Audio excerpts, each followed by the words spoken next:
Lideramos el camino de la opinión pública y buscamos que la cultura del debate alcance consensos y soluciones a los problemas de nuestro país.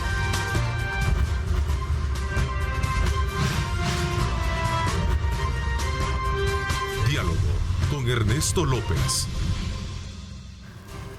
Buenos días, ¿cómo están? Qué placer enorme saludarle. Gracias por continuar con nuestra programación. Son las 6 de la mañana con 29 minutos. Gracias por estar, desde luego, bien informados desde tempranas horas. Queremos, como siempre, acompañar, estar con ustedes, siendo solidarios. Precisamente cuando estamos viendo de muchos casos de contagios que se están presentando ya del COVID-19, tal y como se había advertido en su momento, que íbamos a tener un repunte. Es importante no bajar la guardia, mantener los protocolos y sobre todo también protegerse con estos vientos y estas bajas temperaturas, que si bien es cierto, tenemos el tema de la pandemia, pero que también están impactando mucho en la población y están ocasionando resfriegos. Así es que desde ya proteja bien a los niños, proteja bien a sus adultos mayores y sobre todo todos cuidémonos, porque de eso se trata esta situación. Esta mañana, para hablar de estos y otros temas de país, nos acompaña acá en nuestros estudios la diputada del partido FMLN, Anabel Belloso, a quien quiero darle la más cordial bienvenida. Gracias por acompañarnos. Gracias, Ernesto, un placer poder estar acá, dialogar también sobre estos temas de importancia para la población, empezando pues esta jornada del día miércoles ya dispuesta. Bueno, en primer lugar, condenamos que se haga un uso o una instrumentalización del dolor que tienen las víctimas y sus familias. Es una realidad que las víctimas a lo largo de los años pues han estado esperando se les garantice el acceso a la verdad, el derecho a la justicia, la reparación y la garantía de la no repetición de lo sucedido en el conflicto. Pero decir que con el cambio del nombre, digamos, de la conmemoración de una fecha que no solo a nivel nacional, sino que ante la mirada del mundo colocó a El Salvador como uno de los países con la capacidad de que a través del diálogo, del consenso, pudo poner fin a un conflicto y abrir paso a un proceso de democracia, a un proceso de paz. Y hoy preocupa porque obviamente no es hoy con esta acción que vemos el interés del gobierno de turno, del régimen con características autoritarias que hoy está al frente del gobierno de El Salvador y que además tiene una parte mayoritaria en la Asamblea Legislativa, el interés de borrar ese proceso de la historia. Nuevas Ideas debe entender que no es cierto lo que ellos quieren hacer creer, que la historia empezó en el 2019. No les gusta que se les diga, pero que ellos existan como partido político, incluso es producto de lo que se alcanzó con los acuerdos de paz. Un gobierno con características autoritarias, dictatoriales, lo que menos quiere es rescatar la historia. Si los acuerdos de paz no tienen el marco de la amnistía, esa es otra ley. El conmemorar una fecha no es conmemorar personas o a quienes en ese momento, por delegación de las partes, firmaron el acuerdo, sino que es conmemorar un suceso que permitió abrir el camino de la construcción de paz y de un proceso democrático que obviamente no era perfecto. Verdad y justicia es el elemento que de alguna manera consigna la razón argumentativa, planteo de nuevo, sobre la cual no se logró hacer años atrás por los gobiernos que han estado, y por esa razón ellos dicen: ¿qué razón tiene de seguir conmemorando el Día de la Paz si no ha habido paz para las víctimas? Ese es el elemento que quisiera... Claro, ¿qué ha pasado con los gobiernos anteriores? Hablando de gobierno. Sí, claro. En el gobierno del FMLN, por ejemplo, se empezó a dar cumplimiento a diferentes demandas. Claro, no en pero su no plenitud. Se permitió el abrir los archivos, por ejemplo, de la Fuerza Armada. En ese caso, yo debo decir que como el proceso iba en camino en el caso del Mozote, vimos cómo hoy hubo una denegación a un proceso, incluso con una orden judicial. Y lo hubo también actualmente en el actual gobierno. No, yo digo en este hablamos gobierno, del anterior en el anterior, el proceso iba en marcha. Se inició incluso el cumplimiento de la sentencia de la Corte Interamericana de Derechos Humanos, que es suficiente. No es suficiente, pero se empezó a avanzar en la ruta de esclarecer masacres como el caso del Mozote y otras que también están ahí, que quizás no tienen tanto reconocimiento como estas, y además el tema de la reparación, que es importante, y todo se hizo en coordinación con las víctimas. Porque muchos y muchas de los que ahora hablamos y hacemos referencia a los acuerdos de paz, no vivimos todo ese proceso. Somos producto ya también en un nuevo sistema o en una institucionalidad partida y nacida desde los acuerdos de paz. Entonces lo que conocemos, lo conocemos a través de la historia y conocemos a través de los escritos, de los libros, de las narraciones, de los compañeros, de la gente y de toda esa historia que está marcada ahí y que yo decía también ayer. Los acuerdos de paz significaron para el país un antes y un después en la vida política y social de los salvadoreños. Los acuerdos de paz también significaron la posibilidad de que la población salvadoreña encontrara la paz. No quiero decir yo que con la firma de los acuerdos se dio la paz automáticamente. El origen del conflicto armado tiene una base que fue que un pueblo organizado se alzó porque vio cerrada toda posibilidad. Una población que quizás no necesariamente tomó un arma, pero desde su comunidad, desde su territorio, colaboró también en ese esfuerzo por la transformación de la realidad de ese momento. Yo digo esto porque hay algunos que se están enfocando ahora, y específicamente la gente del gobierno y todas las instituciones que ahora controlan, en que el país surgió y nació a partir del 2019 y eso no es cierto. Entonces, o sea, como que El Salvador existe a partir del 2019 y eso no es cierto. Aquí hay hombres y mujeres en este país que ofrendaron su vida para que ahora nosotros estemos aquí sentados y sentadas y podamos discutir de estos temas que 30 años atrás no hubiésemos podido estar aquí contigo hablando de esos temas porque ya nos hubiésemos venido a sacar. Entonces yo creo que esa también es parte de la ganancia de los acuerdos de paz. Condenable que dos figuras con una alta responsabilidad dentro del órgano legislativo, digamos, gasten tiempo en este tipo de publicaciones en lugar de ponerse en función de resolver las demandas que la gente tiene. La pobreza extrema en El Salvador se ha duplicado. Hemos retrocedido más de 8 años en términos de esos indicadores. La migración, las cifras son las más altas desde que hay registro. Pero lo que también tienen que tener en cuenta, y sobre todo por respeto también a nuestra militancia, es que sepan que el FMLN es un partido que no se limita solamente a un partido político que nació por un tema de lucha electoral o participación electoral. Es un sujeto histórico de lucha, que es justamente también el trasfondo que ellos tienen detrás de esa decisión, por ejemplo, del día de ayer en el Pleno, de tratar de desconocer procesos donde la población organizada a través de diferentes expresiones, y por una muy buena parte también a través del FMLN, ha sido protagonista de diferentes momentos en la historia del país, y por lo tanto no se trata de un partido que nace de colocar canopis en los parques para recoger firmas. Sea lo que venga, tienen que saber que en el FMLN hay una militancia decidida por la firmeza de su convicción, porque quiere realmente una transformación en el país, de seguir dando batalla, sea como sea, en el escenario en el que nos toque, porque sabemos que hoy enfrentamos un escenario complejo ante el régimen que está al frente del gobierno, y ahí estaremos. Respeto la posición, sin embargo no comparto tales aseveraciones, porque que en este caso el titular que tiene a su cargo específicamente la tutela de los derechos humanos de los salvadoreños y salvadoreñas diga que en este país no hay violaciones a derechos humanos, no hay esfuerzos por reprimir, no hay esfuerzo por coartar libertades, entonces es grave.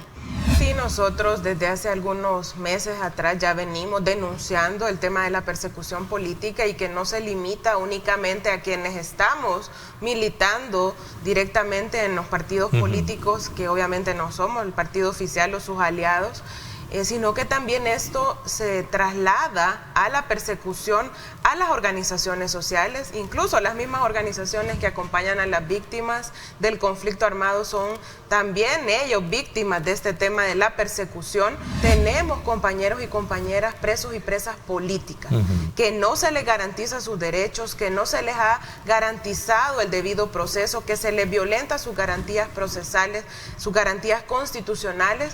Incluso ayer nosotros traíamos también en cuenta en el marco de la discusión en el Pleno Legislativo que ya este régimen también tiene 2 víctimas. Aprobado esa ley, la ley de agentes extranjeros no se ha aprobado.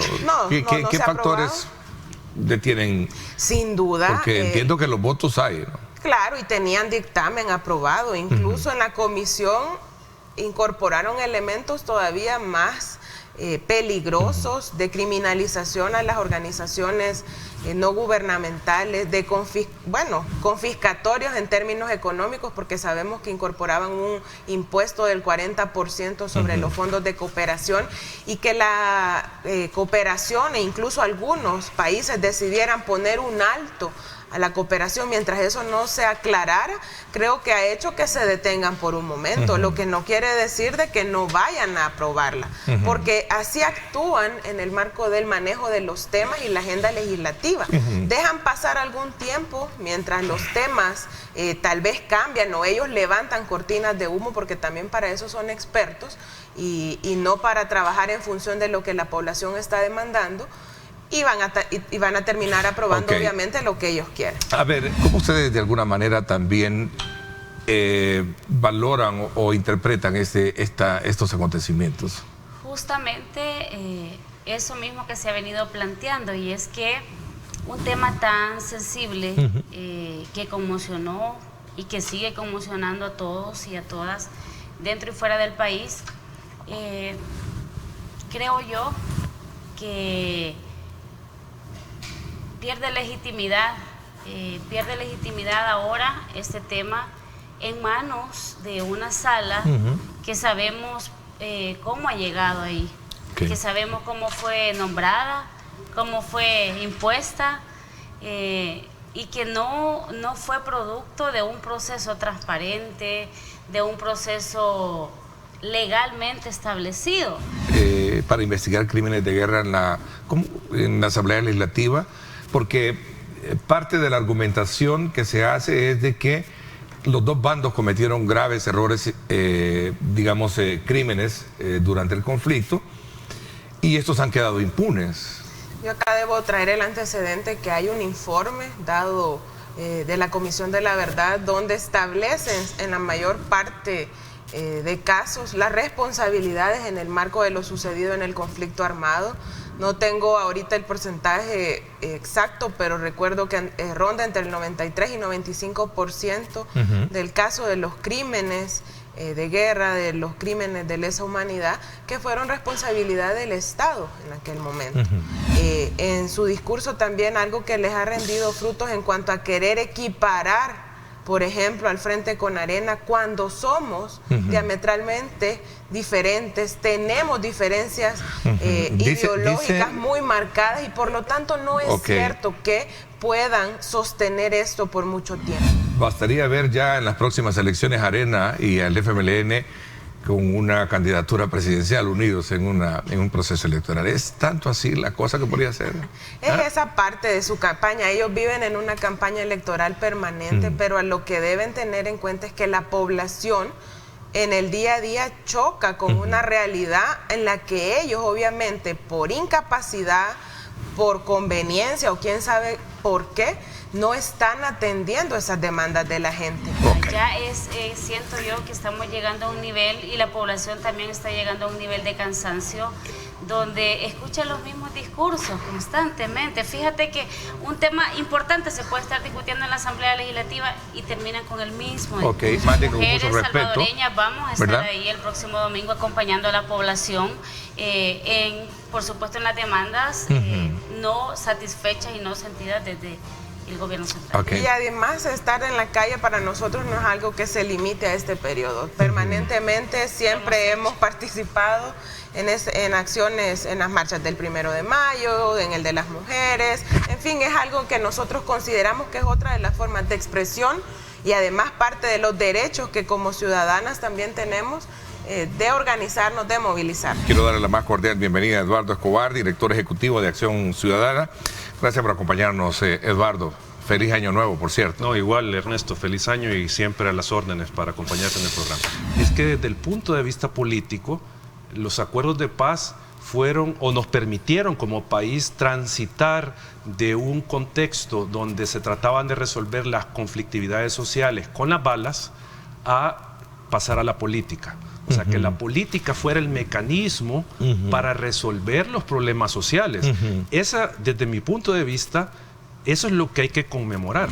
La democratización se trató de dar por la vía de la política, de la inclusión política, para desde ahí satisfacer los derechos de la ciudadanía. Entonces, hasta ahí llegaban los acuerdos de paz. Para mí, ese era el punto final de los acuerdos. Abrir esta brecha para que los políticos, para que el salvadoreño o la salvadoreña pudiera desde la política tratar de cambiar la realidad. ¿Qué es lo que pasó? Una mala gestión política. Ahí es donde viene el punto. En esto, desde el acuerdo de paz, desde la firma, una mala gestión política que no logró resolver los problemas del país. O sea, ¿qué es lo que quiero decir? Pensar que los acuerdos de paz iban a resolver el problema nacional es equivocado. Lo que sí debemos de pensar es que los acuerdos de paz abrían la posibilidad para resolverlo por las vías pacíficas, por las vías institucionales. Eso es lo que tenemos que pensar. Esos sectores de poder económico y político, y hasta militares, que están ahí, son los que están impidiendo que esta cosa avance. Y son los que estaban en aquel momento. ¿Ya? Entonces, por eso es que no se ha resuelto. Por eso es que no se han resuelto los problemas de desigualdad, de exclusión, del problema económico, el problema social, de la delincuencia. No se ha resuelto. Mientras no haya un cambio en ese sentido y se establezcan políticas públicas para atender los principales problemas del país, esto no va a avanzar. Y eso es lo que pasa. En el tema jesuita, a mi juicio, la única voz autorizada para hablar con total propiedad son los mismos jesuitas. Claro. Sí, ayer por cierto, estuve hablando con el padre André Bolívar, ¿no? La voz autorizada. Y me dejó muy claro muchos aspectos relacionados con toda la polémica en la que entró, ¿verdad? Y yo creo que retomando algunas de las palabras que han dicho anteriormente la comunidad jesuita, ellos no buscan venganza con el tema de los autores intelectuales inmateriales de la masacre. Ellos lo que buscan es conocer la verdad, que se haga justicia y luego ellos pueden dar perdón, que ya lo han dicho, perdonar a quienes lo hicieron, porque la justicia lleva invíbito el perdón también, ¿ya? La venganza no lleva nada de eso. Entonces, yo lo que lamento en este momento es que el tema lo está instrumentalizando Nuevas Ideas políticamente. El tema es de que si hay un real interés por las víctimas, pues tendría que ir acompañado de acciones que demuestren ese interés, pero del gobierno no hemos visto ningún interés. Y de Nuevas Ideas lo que estamos viendo es una mezcla de ignorancia y de manipulación de la verdad, de la realidad, de los hechos. Eso es lo que estamos viendo, esa mezcla, porque por momentos hay comentarios tan tontos, pero que uno entiende que van en el sentido de tergiversar las cosas. Mira, ¿qué piensas de la declaración que en su momento diera el Procurador de Derechos Humanos acá, este servidor, donde él dice, no sé si la tenemos, productor, para que podamos tener esa declaración, en la cual él dice de manera así en general de que en el país no hay un deterioro de la democracia? Con lo primero, Ernesto, sí. Yo podría decir que en este momento, porque yo sigo hablando y no me han venido a detener, estoy en democracia. O sea, yo podría decir eso, sí. Que porque no me han matado ahorita, no hay autoritarismo. O sea, eso no es así. Autoritarismo, desde nuestra óptica, es en la forma en que está gobernando en este momento Nuevas Ideas y el gobierno, sin respetar la Constitución, sin respetar las leyes, sin respetar a la oposición política, sin participación ciudadana, sin transparencia, todo eso, y no es el punto acá ponerse a definir autoritarismo, pero todos esos elementos son los que configuran autoritarismo. Entonces, lo que decía el procurador en una primera parte tiene razón, en el sentido de el acceso al poder se dio por las vías democráticas, se respetó el resultado electoral, ¿sí? Hasta ahí estamos bien. Ahí podemos decir, somos una democracia electoral, ¿sí? Somos una democracia electoral, hasta ahí estamos bien. Pero donde hay una afectación a la democracia, en un sentido amplio, no en un sentido restringido, porque podemos restringir, y eso es indebido, restringir la democracia que haya en elecciones, como lo hizo el procurador, y eso es indebido, pero en un sentido amplio de democracia, ahí es donde está la afectación, en cómo están gobernando. Esa es la afectación. El golpe de Estado del 1 de mayo es la muestra más clara del golpe a la democracia, a la afectación democrática que hemos tenido. Y eso es, digamos, algo que no se puede de ninguna manera soslayar, que se puede obviar. Ese es el golpe. Entonces, por lo tanto, sí hay una afectación a la democracia con el ejercicio actual de poder. Claro, es que las afectaciones que se están dando, aunque tal vez muchas personas no las consideren así o no las vean, no las sientan, están tocando a diferentes sectores que, digo, al final quien va a tener los efectos negativos es la población. Por ejemplo, ¿qué es lo que se ha dado a conocer por los medios de comunicación? El caso de 2 jueces que han sido, según los medios, han sido afectados en su estabilidad laboral y han sido trasladados a otros tribunales porque no resolvieron casos que tenían involucrados a personeros del régimen, ¿ya? Porque no resolvieron como querían. El caso de la demanda infundada de la diputada Marcela Pineda contra Janet Aguilar, porque el tribunal resolvió no admitir la demanda. Según la noticia periodística, ya fue separada del cargo y fue trasladada a otro tribunal. Conocimos ayer o antier, no me acuerdo, se me ha olvidado el caso, que también hubo una resolución y que fue separado, fue movido, no me recuerdo, se me ha olvidado en este momento. Pero el punto es de que eso, al final, lo que va a terminar afectando es a la ciudadanía. ¿Cuál es tu expectativa con relación a este año? Llevamos apenas 12 días del nuevo año, 22. ¿Cuál es tu expectativa desde el punto de vista de todos estos elementos que esbozan un balance de país, ¿verdad? Desde tu perspectiva, ¿verdad? Yo lo que espero es que este año sea el año de la ciudadanía. ¿En qué sentido? Que la ciudadanía se asuma como sujeto de derecho y exija a los gobernantes que gobiernen bien. Porque ese es el punto, Ernesto. O sea, aquí no es estar en contra de nuevas ideas o del gobierno por deporte, sino que porque no están gobernando bien. Ese es el tema. Y en esa medida, yo lo que espero es que la ciudadanía logre articularse y fortalecerse al punto de tener la fuerza para exigir que se hagan bien las cosas. Eso creo yo que es mi principal expectativa, que la ciudadanía logre esa unión. Lo segundo, yo esperaría que, en función del sistema democrático, la oposición se logre recomponer, se logre sanear y logre fortalecerse de cara al proceso electoral 2024. Eduardo, te agradezco que nos hayas permitido, como siempre, tener el tiempo de parte tuya para poder hacer los análisis pertinentes y las lecturas de los momentos coyunturales que vive el país en materia política, en materia social. Gracias por habernos acompañado. No, siempre a las órdenes, Ernesto, y gracias por la invitación. Bueno, gracias. Vamos desde luego, a despedirnos como programa, no sin antes invitarles a que continúe con nuestra programación. Viene la energía en un 100% elevada para que usted pase una buena mañana. Por supuesto, aquí está Arriba Mi Gente, ya listo para que usted pase muy entretenido, muy informado y por supuesto muy alegre. Vamos desde luego a despedirnos. Gracias como siempre, pásenla bien y recuerden lo más importante, amar a Dios sobre todas las cosas. Lidamos el camino de la opinión pública y buscamos que la cultura del debate alcance consensos y soluciones a los problemas de nuestro país.